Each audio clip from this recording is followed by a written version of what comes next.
함께 따라합니다. 너 하나님의 사람아 세상 앞에서 당당하라. 너 하나님의 사람아 세상 앞에서 당당하라.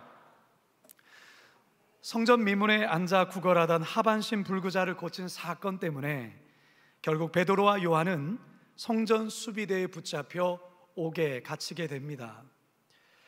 다음 날 아침 대제사장을 비롯해 당대 최고의 권력자들이 한자리에 모여 예루살렘을 요란케 한 베드로와 요한을 신문하기 시작하지요. 살벌한 분위기 속에 신문자들의 날카로운 질문들이 오고 가지만 베드로는 한치의 주저함도 없이 확신에 찬 목소리로 담대히 자신을 변호하기 시작합니다. 분명 무서운 기세에 눌려서 아무 말도 못할 것이라 예상했는데 너무나도 당당한 모습에 오히려 신문하던 자들이 당황하게 됩니다. 더욱이 평생을 하반신 불구로 살았던 이 장애인이 베드로와 요한과 함께 서 있는 것을 보게 되자 더 이상 책 잡을 게 없게 된 것입니다. 결국 이들은 몇 마디의 경고만을 전하고서는 베드로와 요한을 풀어줍니다. 사실 종교자들 입장에서는 이 대단히 자존심에 큰 상처를 입게 된 것입니다. 하찮은 갈릴리 어부 출신들 앞에서 그야말로 망신을 당한 꼴이 된 것이죠.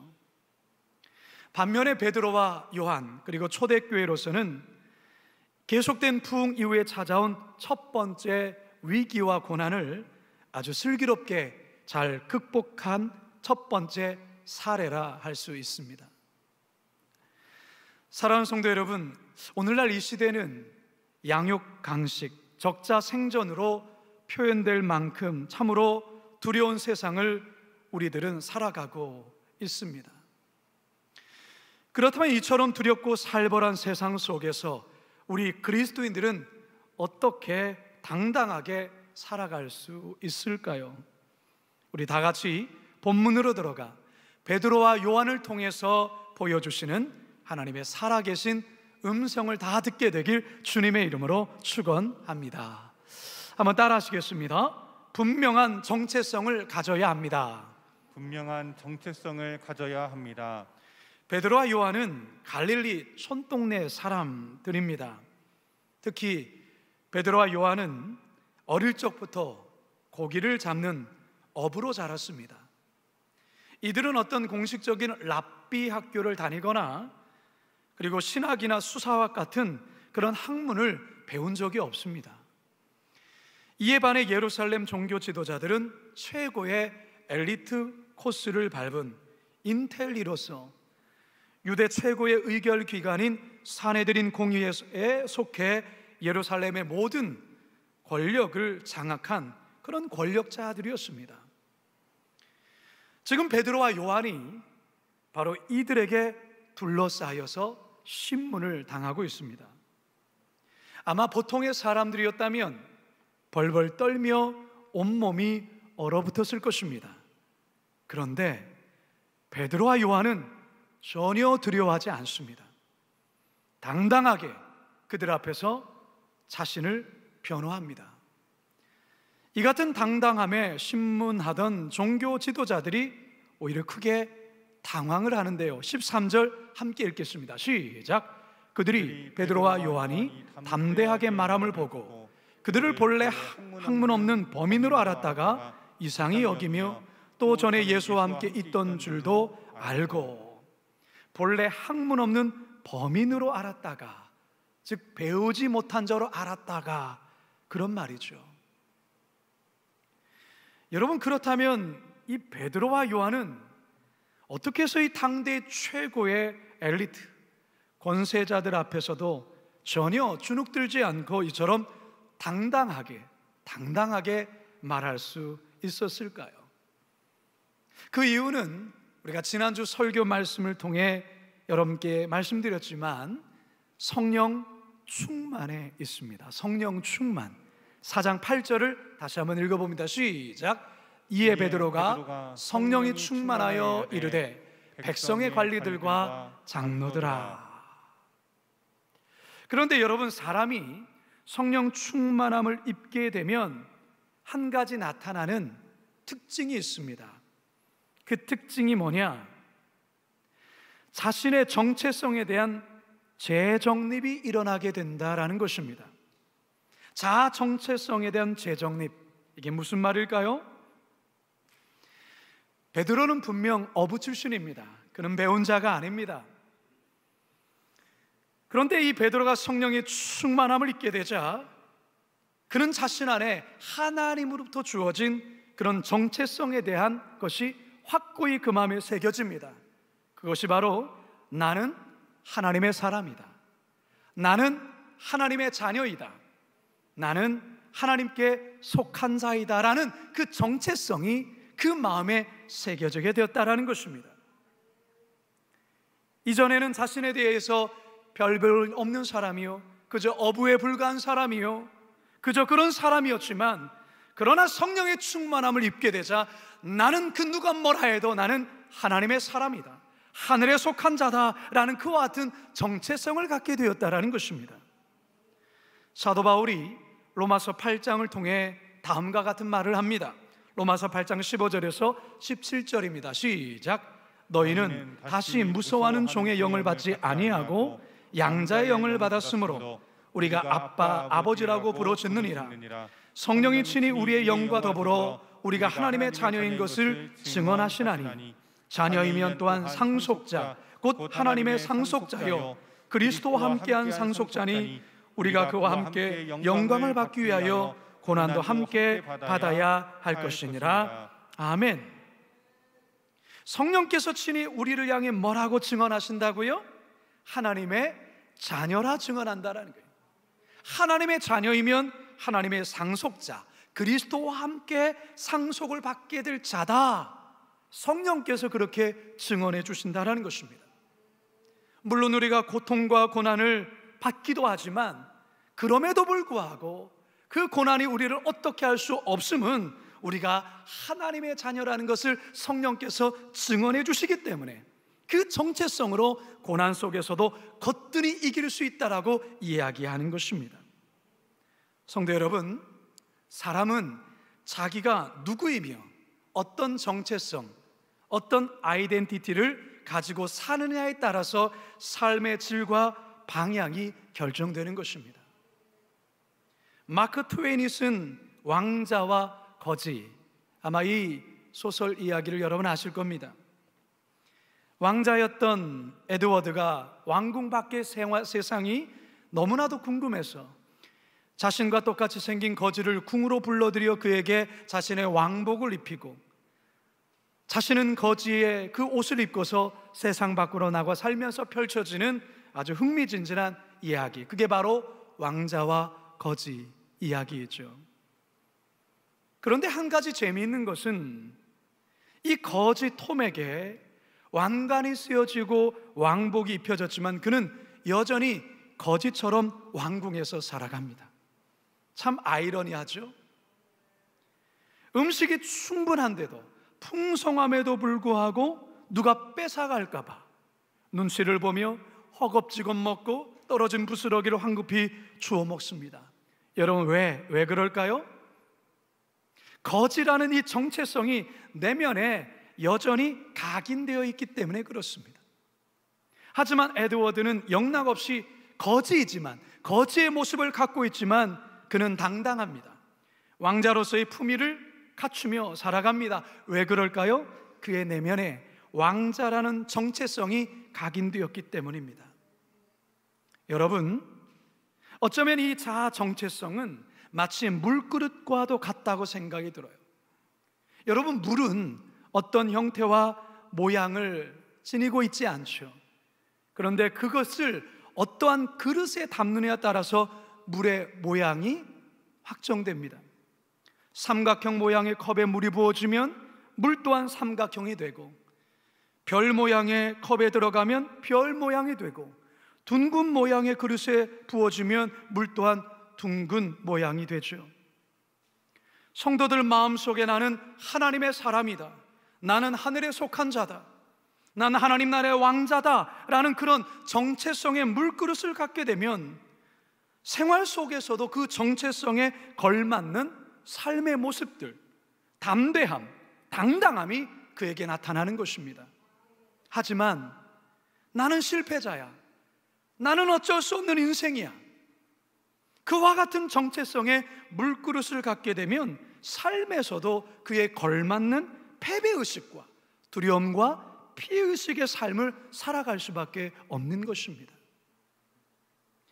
베드로와 요한, 그의 심령에 하나님의 사람이라는 정체성이 새겨지자 그 앞에 누가 뭐라 해도, 그리고 세상 권세 잡은 자가 그 앞에 있다 할지라도 결코 기죽지 아니하고 당당하게 하나님의 사람이라는 것을 나타내 보였던 것입니다.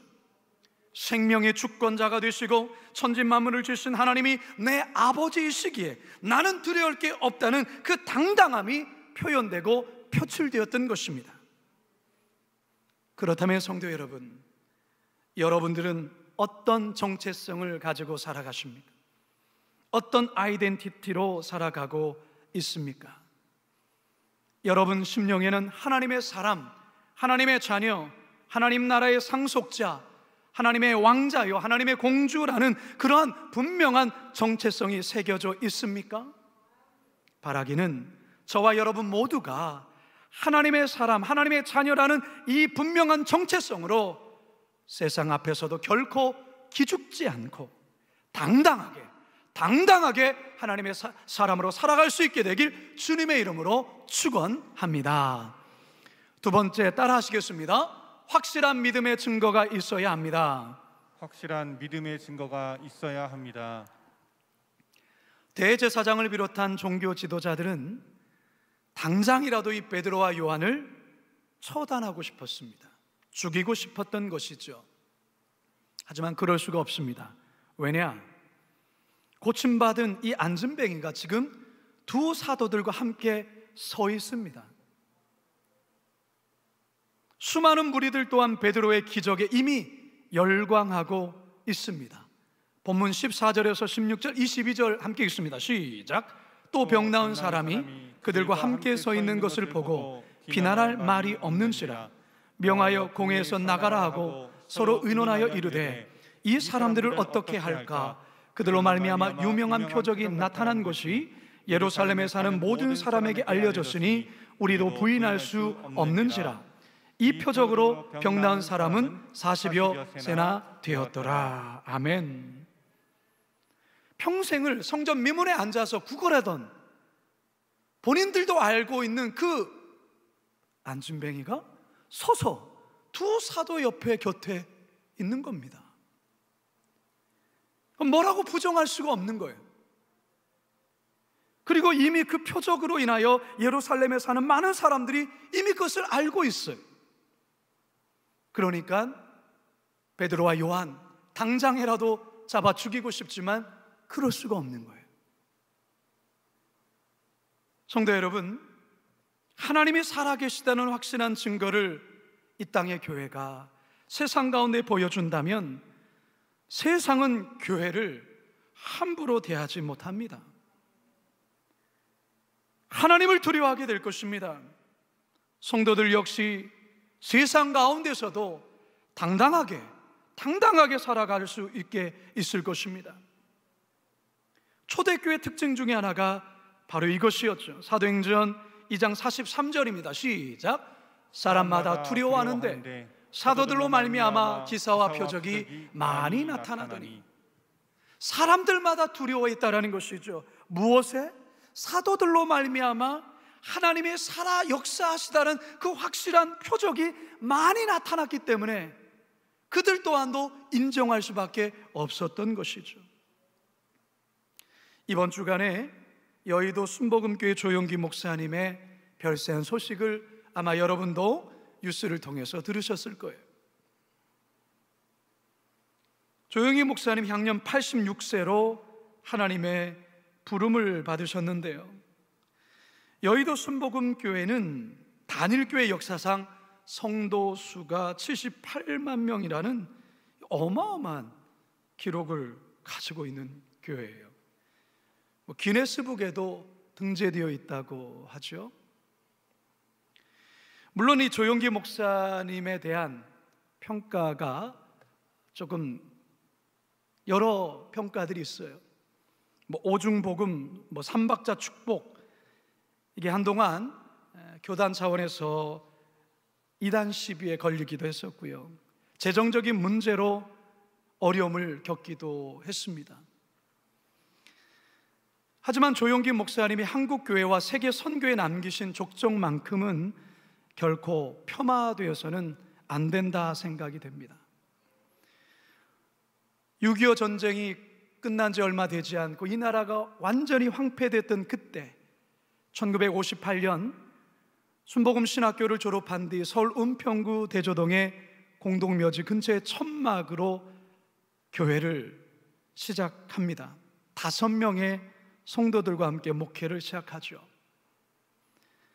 성령운동과 철야, 역동적인 전도와 구역 모임 등을 통해서 천막교회는 폭발적인 성장을 이루고 수많은 사람들이 교회에 밀려 들어오며 몇 번의 이전과 확장 속에 지금의 여의도 순복음교회를 이루게 되었습니다.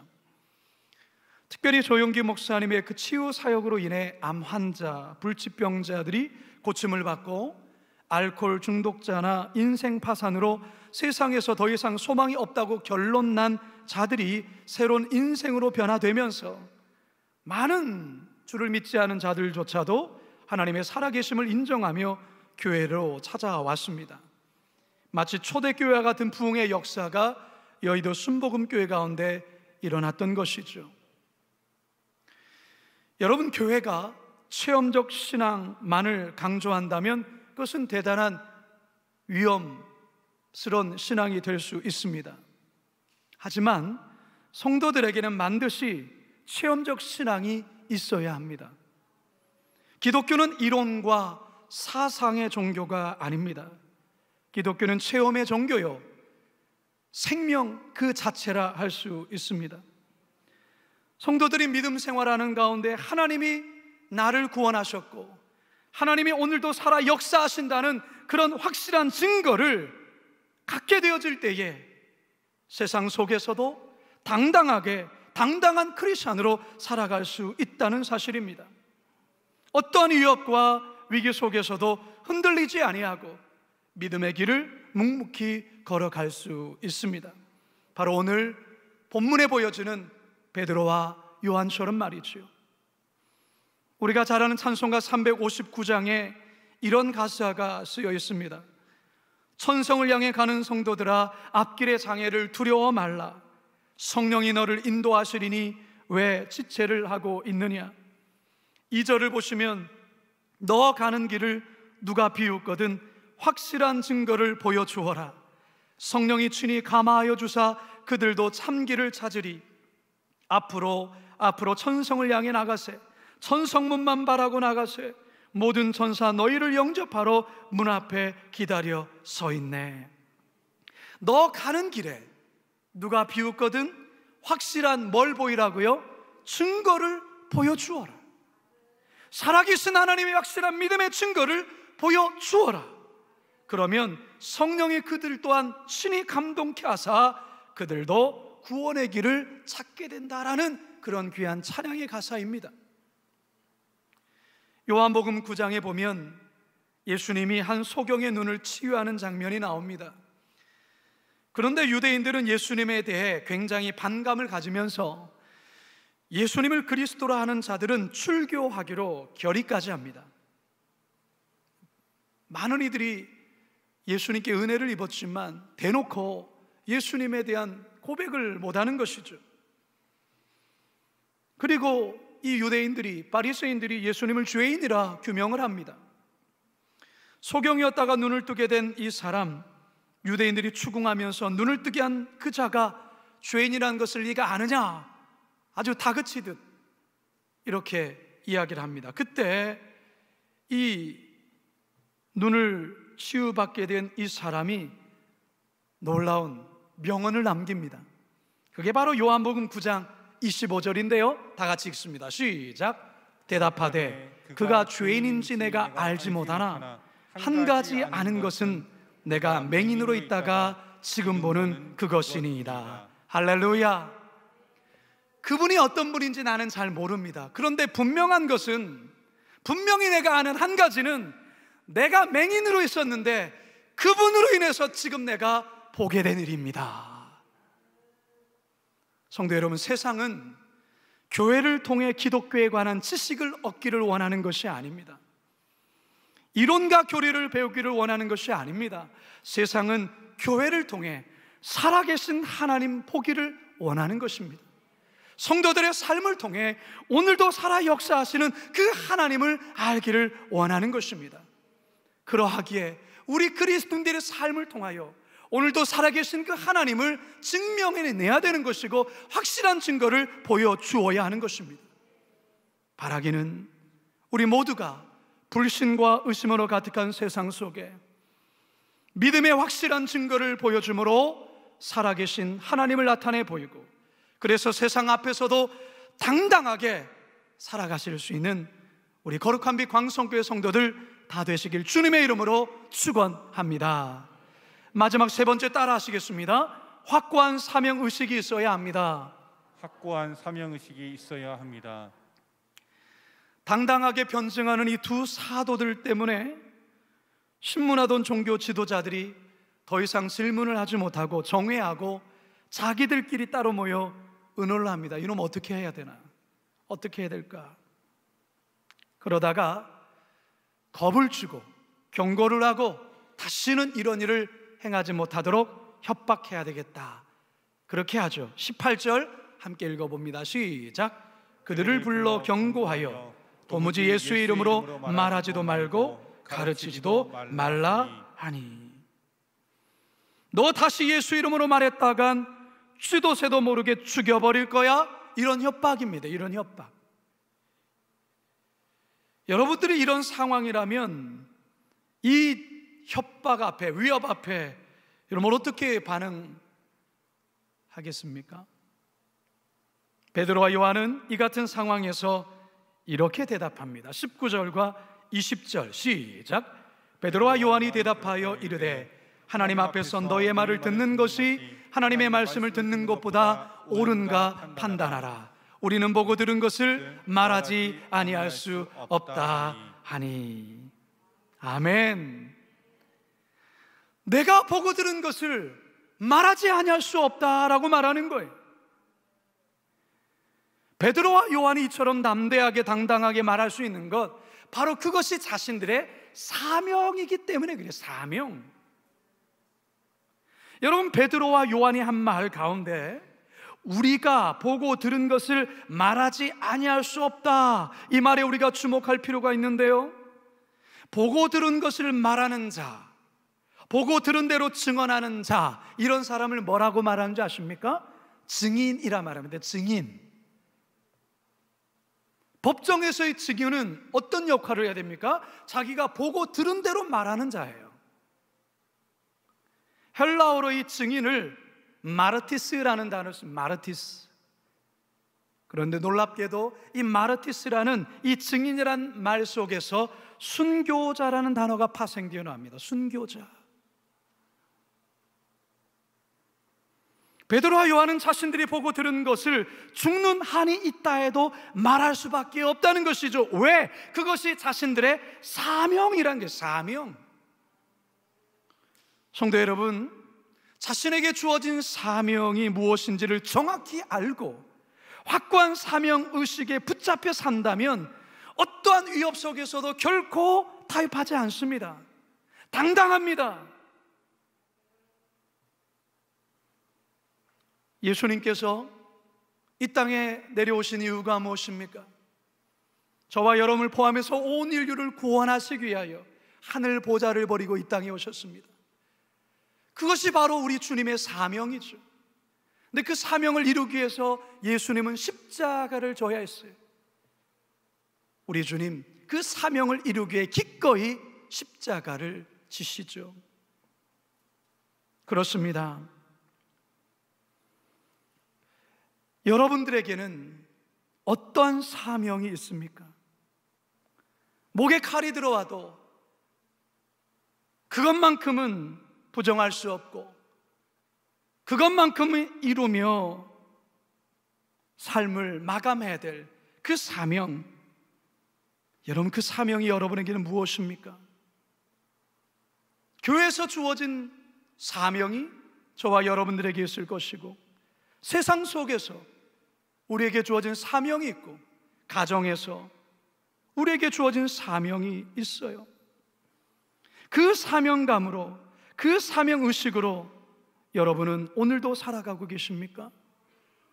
사명의식을 잃어버리면 우리는 상황의식으로 살아가게 되어 있어요. 상황의식. 상황의식이 무엇입니까? 상황에 따라, 환경에 따라, 분위기에 따라 살아가는 것, 그게 상황의식이에요.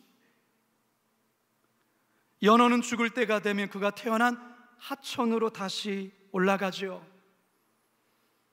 하천으로 오르는 과정에 위험천만한 일들이 너무나도 많아요. 세차게 쏟아지는 그 물살을 거슬러 올라가고, 올라가다 또 내려오고 또 올라가고를 반복하면서 온몸에 상처투성이가 되죠. 그런데 연어는 기어이 그 물살을 거슬려 올라가요. 그게 연어의 본능이지만 또한 사명이라는 거예요. 사명.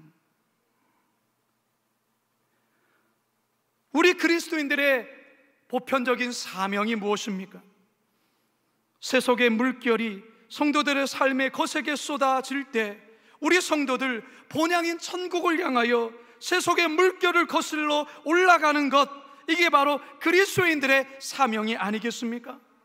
힘들다고 포기해서 안 되고, 버겁다고 내려놓아서는 안 됩니다. 힘들지만, 버겁지만, 두렵지만 그리스도인이라고 한다면 거센 세속의 물결을 당당히 거슬러 결국은 올라서야 하는 것입니다. 그게 바로 우리의 사명입니다. 우리는 그렇게 살다 죽는 것입니다. 어렸을 때부터 부모님을 통해서 자주 들었던 찬양, 커서 보니 이 찬양이 그렇게도 감동이 되는지 커서 알았습니다. 저 멀리 배는 나의 시온성, 여러분 아시죠? 저 멀리 배는 나의 시온성, 거룩한 곳 아버지지, 내 사모하는 집에 가고자 한밤을 세웠네.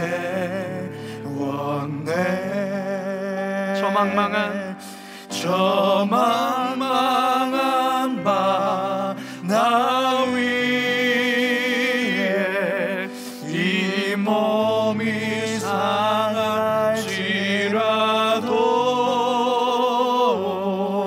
오늘이고 내일은 저고 주복은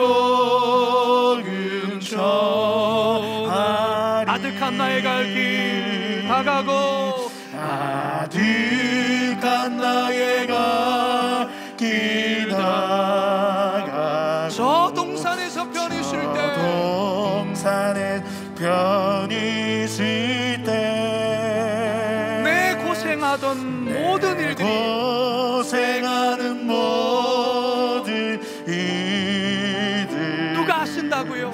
주께서 하신다고.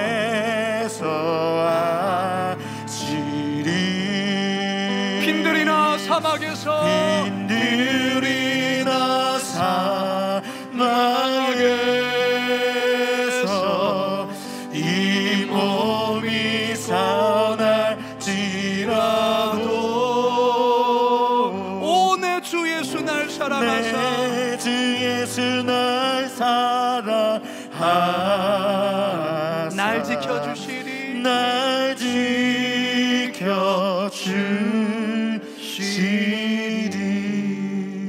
아멘.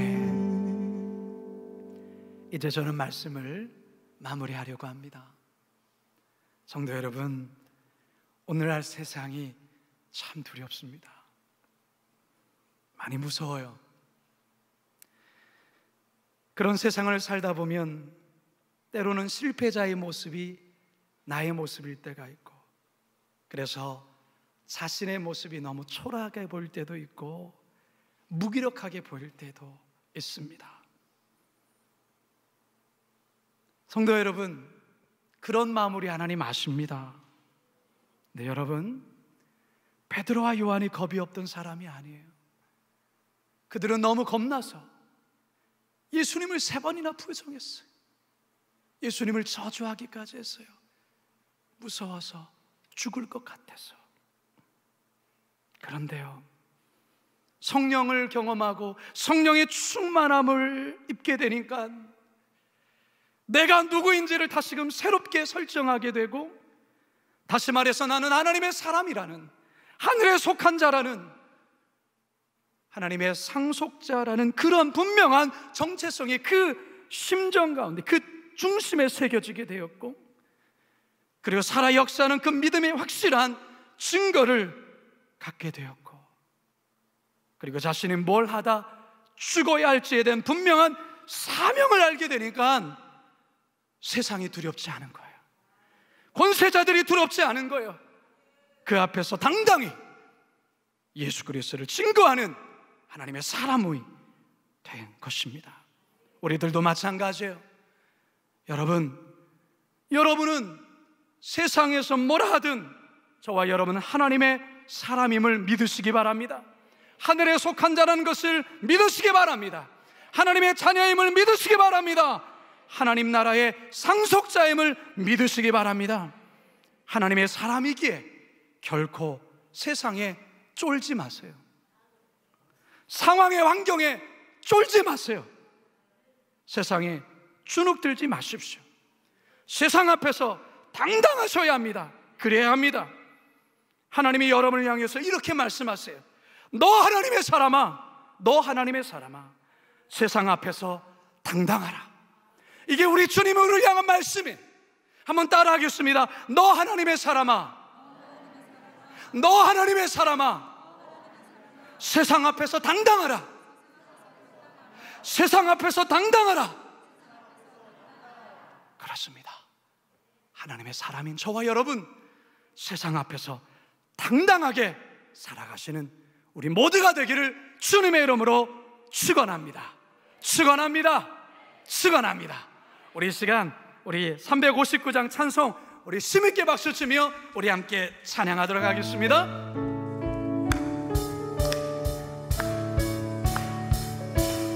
천성을 향해 가는 성도들, 앞길의 장애를 두려워 말라. 성령이 너를 인도하시리니 왜 지체를 하고 있느냐.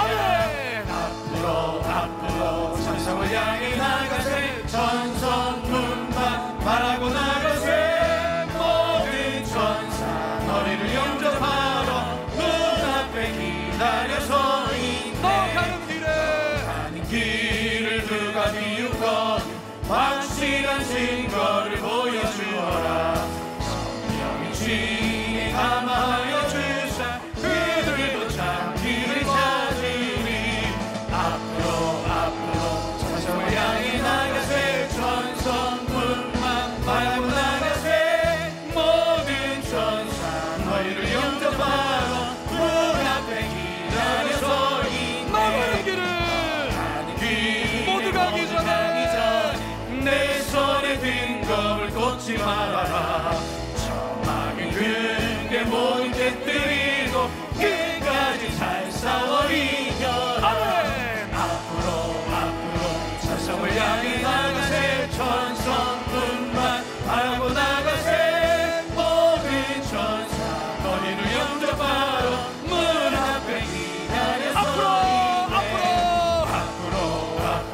천성을 향해 나가세. 천성문만 바라고 나가세. 모든 천사 너희를 영접하러 문 앞에 기다려서 있네. 할렐루야. 우리 하나님께 감사와 찬양과 영광의 박수 올려드립니다.